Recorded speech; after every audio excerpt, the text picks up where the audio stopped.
Geçtiniz. Çıkarınız. Sağ ol.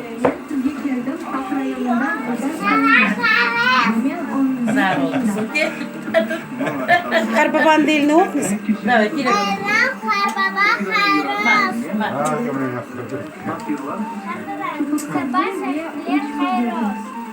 Gel.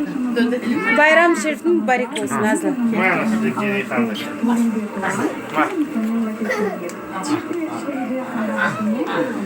Ben o sana da bak. Babaka tutmayın da okuyayım.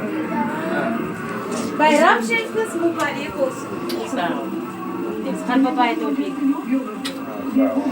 Geçiniz Nazlı, geçiniz.